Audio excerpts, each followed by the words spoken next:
la présentation. Donc, je m'appelle Paul Allais. J'ai fait partie de l'équipe de la 27e qui est donc intervenue, qui a mené cette résidence dans la mairie du 19e, donc sur la thématique de quelle mairie d'arrondissement pour demain, en particulier quelle relation avec les citoyens et les usagers. Donc, je vais vous faire une présentation rapide du processus et surtout des quelques, enfin, de deux résultats en particulier qui sont directement en lien avec les questions d'accueil. Il y en a pas mal d'autres. Puis, je vais aussi laisser la parole à Kamal Nebi, donc, qui est le DGS de la mairie du 19e arrondissement et qui va éclaircir un peu mon propos d'un point de vue plus managérial. Voilà. Alors, donc, mairie d'arrondissement, simplement dire, commencer, à la mairie, c'est quand même pas n'importe quelle institution, c'est un lieu hautement symbolique, sans doute le relais de proximité le plus global, on va dire, des institutions nationales, républicaines. On parle là d'une mairie d'arrondissement, on parle quand même de 200 000 personnes qui habitent l'arrondissement du 19e, voilà, donc c'est important. Et il y a un seul lieu, donc quand on parle proximité, c'est tout à fait relative. Donc voilà l'équipe, donc on était une équipe, voilà, designers, sociologues, metteurs en scène aussi, et accompagnés en plus par une équipe de recherche qui s'intéressait aux méthodes qu'on mettait en œuvre. Alors, rapport d'étonnement, en tout, on avait quand même une trentaine d'étonnements et plus, donc je vais juste revenir sur deux points qui me semblent vraiment importants, deux constats de départ, qui est que d'abord la mairie accueille un tout public.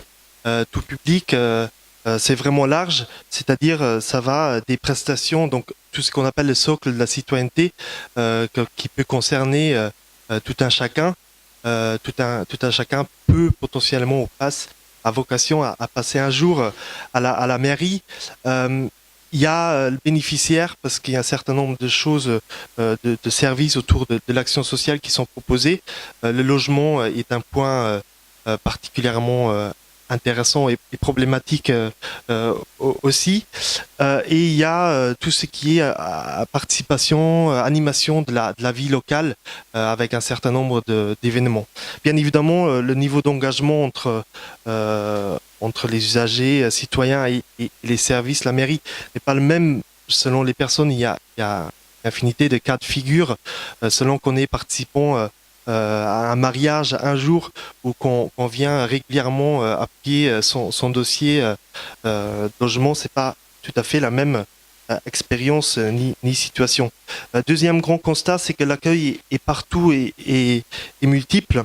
Il y a un accueil général, quand on parle vraiment d'accueil, premier accueil, là où on rentre dans la mairie, mais il y a multiplicité d'autres interfaces qui se répartissent sur l'ensemble du bâtiment et toutes les étages, même si la plupart des services sont comme au rez-de-chaussée, là, dans la mairie du 19e, un ensemble d'interfaces avec les usagers et parfois elles sont vraiment bien cachées.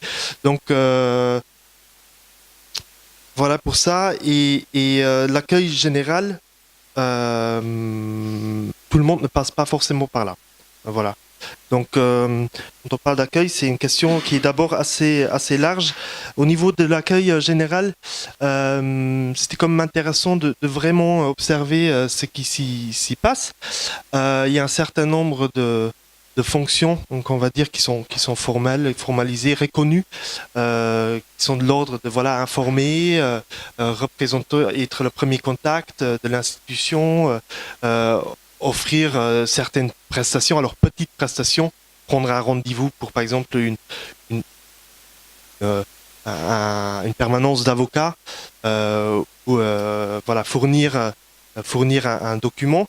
Il y a ensuite un ensemble de fonctions qui sont plus ou moins cachées. Et notamment, ce qui est vraiment intéressant, il y a par exemple tout ce qui est qualifier la situation. C'est vraiment nécessaire que dans certaines situations où un usager peut arriver de manière un peu qui peut être tendu, agité, revendicatif, que l'agent arrive à bien qualifier quelle est la situation pour l'orienter bien évidemment vers le bon service, voire l'orienter vers une solution tout simplement. Et ça, c'est pas forcément toujours dit. Nous, on s'est beaucoup basé sur ce qui est invisible.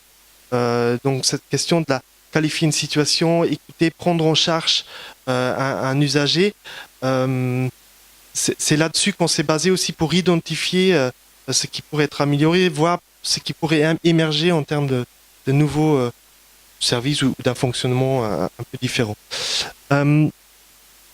Alors, principe d'une résidence, c'est que, je ne l'ai pas dit, mais on était en tout, on est intervenu 3 fois une semaine. Donc, immersion, constat, première semaine. Deuxième semaine, on a développé un ensemble d'idées, donc des idées nombreuses qui toutes n'ont pas été développées, heureusement, pour ceux qui vont les mettre en œuvre. Voilà, c'est aussi le principe, donc un certain nombre d'idées qui disparaissent. En troisième semaine, on a testé donc 5 idées autour notamment donc de l'agent volant, d'un espace tiers-lieu de pré-accueil.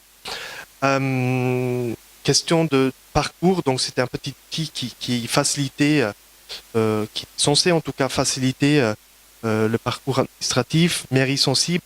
Je ne vais pas aller dans le détail, juste dire que il y avait aussi des idées prospectives qu'on n'a pas pu tester, notamment le lab logement, où on imaginait vraiment un autre fonctionnement entre un certain nombre de services et un vrai processus de recherche et de développement autour de ces questions de logement. Voilà, ça ce sont des questions qui sont à la fois urgentes et en même temps on les a repositionnées de manière un peu plus prospective.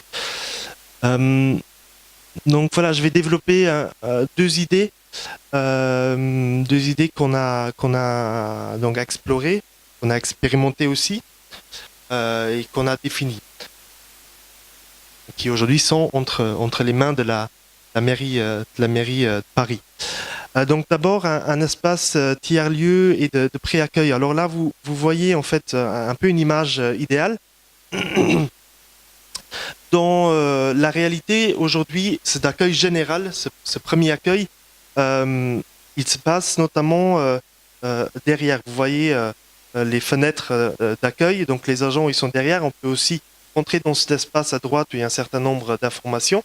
Donc là, dans l'idéal, c'était enfin en tout cas tel qu'on l'imaginait, c'était de créer un espace, de l'imaginer vraiment différemment, un espace de service nouveau qui marque cette frontière entre le dehors et le dedans et les services, en sortant les agents et en proposant aussi aux usagers d'y faire un certain nombre de choses. Alors d'avoir un service, mais aussi juste de se poser. L'idée, c'est aussi d'en faire un espace d'attente centralisé. Aujourd'hui, il y a un certain nombre d'espaces d'attente dans les différents services. Donc là, tout se passait à l'accueil. Bien évidemment, l'idée aussi de proposer des configurations où les usagers peuvent faire leur démarche en une certaine autonomie avec des bornes. Voilà. Et tout ça, l'idée est bien évidemment que de rendre le plus fluide possible. Pour l'imaginer, on a fait un test justement avec notre collègue metteur en scène où on a imaginé ce que ça pourrait être sous forme de théâtre-action. Donc on a donné on a travaillé avec les agents, on leur a donné des cartes usagers. Ils avaient donc un profil, ils avaient aussi une action à réaliser au sein de la mairie. Et derrière, il y avait des agents qui étaient censés répondre aux demandes des usagers, quelles qu'elles soient. Alors, la particularité de l'exercice était que, bien évidemment, c'était une simulation, mais aussi qu'il y avait donc des designers qui fabriquaient in situ des solutions. C'est-à-dire quand l'agent se trouvait bloqué, voilà, d'un coup de crayon ou de ciseaux, on fabriquait en fait une solution. Alors ça nous a permis de mieux comprendre comment pouvait éventuellement fonctionner un tel espace avec à la fois de l'attente, un flux d'usagers, des complexités très différentes en termes de profil et de demande. Ça nous a aussi permis d'identifier le risque du chaos dans un tel espace quand il n'y a plus des files d'attente bien alignés et de développer un certain nombre de petites idées d'outils et voilà, que je ne peux pas forcément développer ici. Ensuite,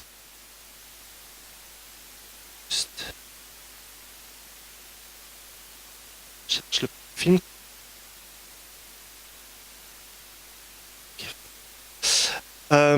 Donc toujours dans cet espace donc de pré-accueil.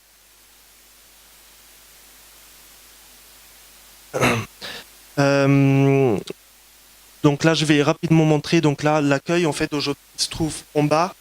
Donc, je disais, tous les services ne sont pas forcément au rez-de-chaussée. Il y a d'autres fonctions qui sont installées au rez-de-chaussée. Donc, nous, on a imaginé avec les agents quelle forme ça pourrait prendre.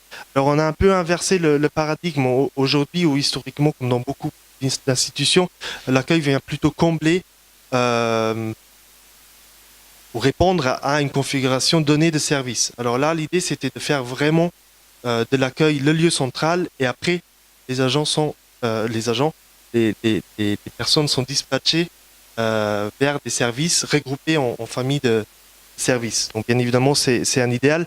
Alors on a identifié, là c'est un peu complexe quand on ne connaît pas forcément le bâtiment, mais il y a une cour interne qu'on traverse aujourd'hui, et puis un parvis. Donc il y avait deux scénarios, en gros, sur l'espace d'accueil, soit agrandir et faire de la place côté parvis, et faire un vrai espace, une vraie frontière, une vraie entrée accueil à ce niveau-là, ou de créer un lieu central au niveau de la cour intérieure. Voilà. Donc deuxième idée. Alors deuxième idée, elles sont vraiment imbriquées ces deux idées-là. C'est bien évidemment cet espace que nous avons imaginé au niveau de l'accueil change assez radicalement la posture, le rôle, les tâches des agents d'accueil. Donc nous avons notamment réfléchi à l'agent volant, même si peut-être une diversité de rôles qui sont à imaginer. Nous avons testé cet espace et notamment le rôle d'agent volant et de pré-accueil. Alors pré-accueil, ça veut dire simplement que on se limite plus à donner une information, à orienter ou faire des micro-prestations, mais en fait, au niveau de l'accueil, l'idée c'était que l'agent d'accueil prenne un vrai rôle dans le parcours et dans la fabrication d'un service. Par exemple, qu'il vérifie le dossier d'une personne qui vient au service logement demander un logement. Alors, très rapidement, si j'arrive à lancer ça, petit film. Petit film donc, que nous avons fait lors d'une expérimentation. Nous avons donc avec une équipe issue de différents services, d'ailleurs des agents qui accueillent ou non des usagers. Donc nous les avons sortis, nous les avons installés avec un mobilier particulier dans le hall. Ils accueillaient donc les usagers directement à l'entrée, qui n'avaient aucune chance de passer comme ça. Donc ça changeait un peu la donne. Et donc il y avait à la fois de l'orientation, l'analyse de leur cas, de l'orientation. Il y avait des réponses qui pouvaient être données immédiatement. Et puis, ensuite, vous allez le voir, il y avait aussi un petit mobilier qui permettait donc de vérifier le dossier avant que l'usager passe dans un service, dans le back-office du service. Ce qui était assez intéressant parce que les agents, y compris monsieur en question, qui n'a pas l'habitude d'accueillir des usagers, étaient assez à l'aise dans cet exercice. Et puis, on a eu vraiment des bons retours sur cet exercice. Alors après, bien évidemment, dans les conditions actuelles, c'est pas faisable d'installer ça dans ce hall d'accueil où il y a tout le temps des marquages, etc. L'idée, c'était de illustrer. Oups. Donc voilà l'espace dans lequel de pré-accueil. Donc là, nous avons réalisé un plan des usages d'un espace de pré-accueil tiers-lieu idéal où justement cet agent volant aurait un vrai rôle d'animation. Rapidement, information, ce qui existe aujourd'hui. Par contre, il n'y a plus vraiment de guichet, un peu comme à la poste, si vous voulez. Il y a vraiment un petit podium, ça se limite à ça pour l'agent volant qui accueille donc les habitants, les citoyens. Consultation, voilà, avec on donne une certaine autonomie aux usagers pour faire leur démarche en ligne. On a aussi en compte que le mont-compte parisien, ça va prendre de plus en plus d'ampleur dans tout ce qui est démarche administrative avec la ville de Paris. Ce qui change pas mal là, c'est qu'on a identifié un espace vraiment de médiation pour aussi identifier d'abord et débloquer un certain nombre de situations qui peuvent potentiellement être tendues dès l'accueil. Donc un espace où l'agent volant ou un spécialiste peut se mettre un peu à part dans un espace plus confidentiel avec un usager pour résoudre une situation qui soit est tendue, soit trop complexe, qui rentre pas dans une case. Voilà. Et puis, bien évidemment, l'espace d'attente centralisé et après un ensemble de services qui n'existent pas aujourd'hui, mais qui pourraient être imaginés dans cet espace. Très rapidement, pour finir, on a aussi imaginé donc comment se passer. Alors là, on est vraiment intervenu, c'est donc entre ce qui est aujourd'hui l'accueil général et les services. C'est là où le parcours était vraiment le problématique, parce que beaucoup d'usagers se perdaient et voilà, il y a un certain nombre de sujets. Donc on a réimaginé avec ce pré-accueil, on a vraiment penser cette partie du parcours entre le moment où les gens y rentrent dans la mairie et le moment où ils sont accueillis dans un service spécialisé. Donc là, il y a différents cas de figure. Alors, on imagine les fonctions de l'agent volant. Ok. Ok. Alors, demande simple, on a sa réponse tout de suite. Ensuite, il y a juste un nombre de cas de figure qui est soit on a sa réponse tout de suite, soit on va dans le back-office ou on va jamais dans le back-office, elle est simplement commandée par la personne, par l'agent d'accueil. Il commande la prestation qui est livrée à l'espace d'accueil, l'espace d'attente centralisé. Ou, quand la question est trop complexe, on va dans ce qu'on a appelé la conciergerie, la clé de service public. Bon, je vais m'arrêter là. Du coup, ça m'a laissé dire deux mots sur les questions. Désolé, ça va être une gageure. Bon, du coup, Kamal Nebi, je suis DGS. Alors, juste, et je vais essayer de dire quand même quelques mots pour essayer de resituer dans le contexte. Alors, tout d'abord, l'arrivée de la 27e région, elle s'inscrivait aussi, pour que vous voyez situer bien les choses, dans le cadre de mon propre rapport d'étonnement, puisque j'étais arrivé en janvier 2015 à la mairie du 19e. Moi, à l'origine, je suis administrateur territorial, donc je ne suis pas je suis en détachement à la ville de Paris. Donc, c'est un fonctionnement qui m'apparaît beaucoup plus complexe. Que dire d'autre en 2 minutes? Alors, la mairie du 19e arrondissement, au niveau de l'accueil, sur l'année, c'est 100 000 personnes accueillies. Et à ça, il faut y ajouter tous les appels téléphoniques. L'enjeu qui se pose pour nous, mairie de Paris et mairie du 19e arrondissement, c'est la question de la lisibilité de notre offre. Clairement, lorsque vous avez un service affaires générales, est-ce que ça parle clairement à l'usager? Qu'est-ce qu'on y met derrière l'affaire générale? L'usager n'est pas censé savoir que derrière l'affaire générale, on y met les légalisations de signature, les copies conformes, etc. Donc ça, c'est un des premiers points, la lisibilité de notre offre. Le deuxième point, c'est peut-être, et qui est en complément, c'est la question de la segmentation de notre offre. C'est-à-dire que on a des services qui sont segmentés autour, donc on a le service état civil, un service affaires générales, un service famille qui s'occupe des inscriptions en crèche et des inscriptions aux affaires scolaires.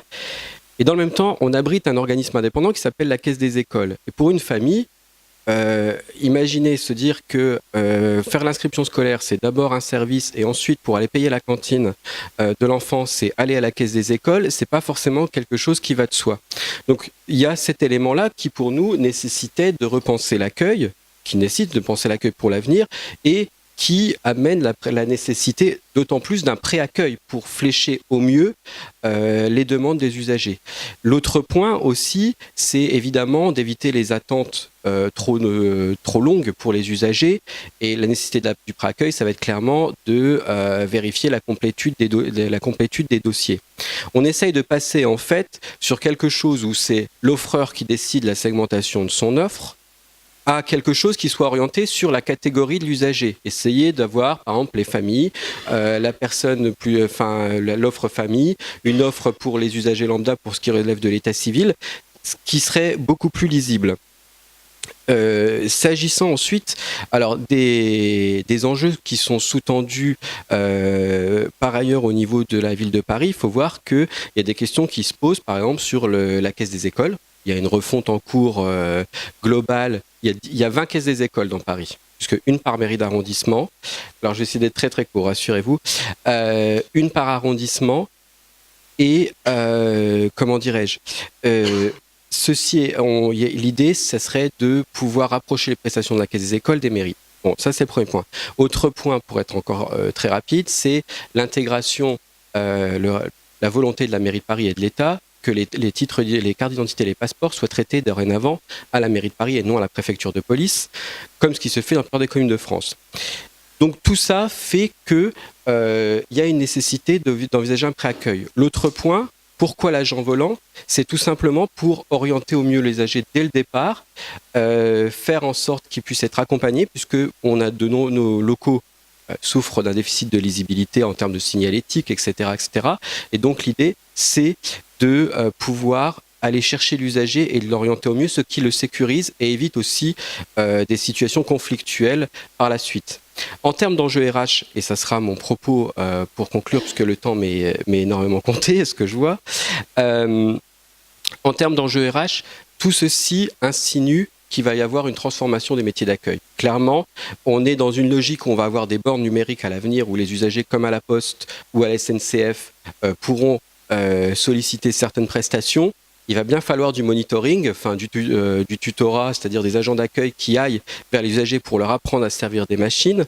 Ça veut dire aussi qu'on n'est plus dans une logique de guichet où la personne elle est plutôt attentiste et elle attend l'usager. On sera plutôt dans une démarche d'aller vers, ce qui nécessite aussi de repenser notre fonction accueil, sachant que, comme dans beaucoup d'institutions, d'organisations, les métiers d'accueil, en général, on y mettait les agents pas forcément les plus compétents, les plus qualifiés. Donc il va falloir arrêter ce phénomène de sélection inversée et de se dire que l'accueil, et c'est le projet qu'on porte à la mairie du 19e, c'est un gage de service public de qualité. C'est le point de départ. Qu'est-ce que l'accueil? Et c'était ça, en fait, la question, à mon avis, aussi qu'il faut traiter et se poser, c'est qu'est-ce que c'est que l'accueil? C'est informer, orienter, et c'est aussi se dire que c'est la garantie première d'un service de qualité.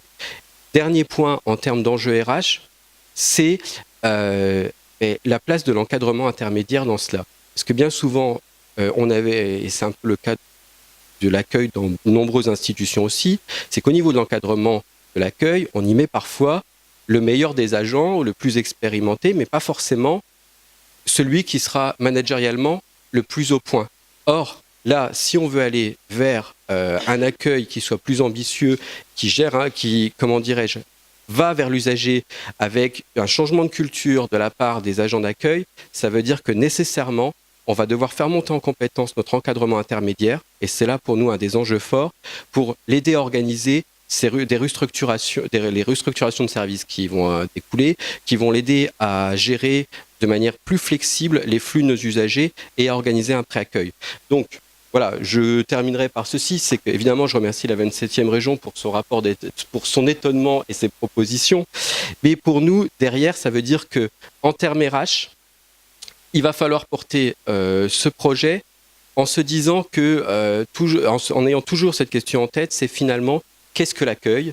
et que l'accueil, c'est pas, enfin l'accueil ou une administration, finalement son fonctionnement, il doit être en réciprocité. Ça doit pas être seulement l'offre que nous on détermine en fonction de nos propres prestations, mais il me semble qu'il faut essayer d'avoir toujours, d'envisager toujours un retour pour voir quel est le besoin réel de l'usager et essayer d'entourer l'usager pour comment dirais-je, pour répondre au mieux à sa demande.